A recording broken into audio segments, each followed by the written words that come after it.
नमस्कार, आप सभी का स्वागत है।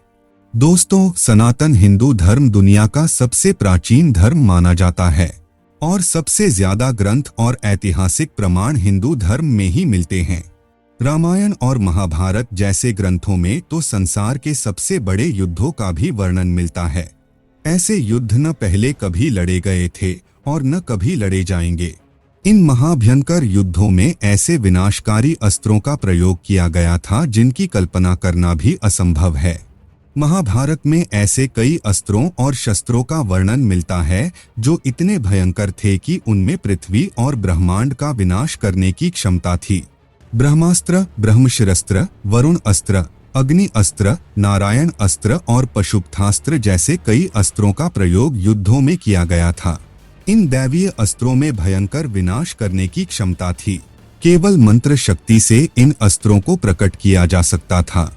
लेकिन इन सभी में सबसे भयंकर, विनाशकारी और अचूक अस्त्र था सुदर्शन चक्र। सुदर्शन चक्र एक ही क्षण में संपूर्ण ब्रह्मांड को नष्ट करने की क्षमता रखता था। सुदर्शन चक्र भगवान विष्णु धारण करते हैं। माना जाता है कि सुदर्शन चक्र ही समय की धारा को नियंत्रित करता है।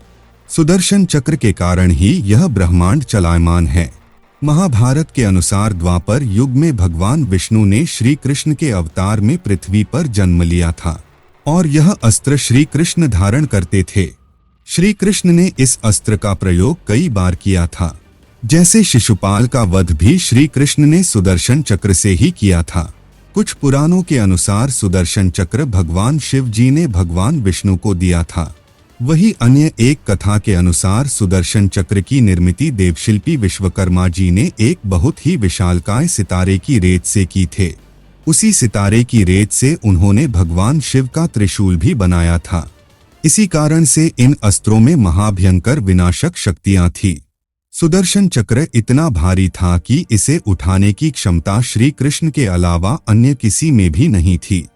इस चक्र को धारण करना तो दूर, इसके पास भी कोई नहीं जा सकता था। एक बार अश्वत्थामा ने भगवान श्री कृष्ण से उनका सुदर्शन चक्र मांगा था और श्री कृष्ण ने सुदर्शन चक्र को अश्वत्थामा के पास भेजा। लेकिन अश्वत्थामा सुदर्शन चक्र की शक्ति को सहन नहीं कर पाया। लेकिन दोस्तों, द्वापर युग की समाप्ति के पश्चात यह सुदर्शन चक्र आखिर कहाँ गया? पुराणों के अनुसार सुदर्शन चक्र पुनः श्री हरि विष्णु के पास लौट गया, क्योंकि श्री कृष्ण के बाद इस चक्र को धारण करने की शक्ति किसी के पास भी नहीं थी। लेकिन हाल ही में अफगानिस्तान में एक ऐसी चीज मिली है जो हूबहू सुदर्शन चक्र के जैसी दिखाई देती है। अफगानिस्तान के शहर ए सुख्तेह में एक प्राचीन सुदर्शन चक्र मिला है। ये चक्र करीब 5000 साल पुराना है। इससे ये तो साबित हो जाता है कि प्राचीन सनातन संस्कृति केवल भारत तक ही सीमित नहीं थी। इसका विस्तार बहुत बड़ा था।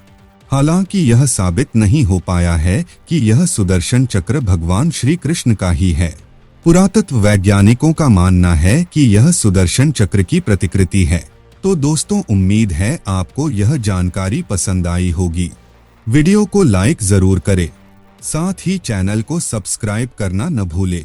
आपका धन्यवाद।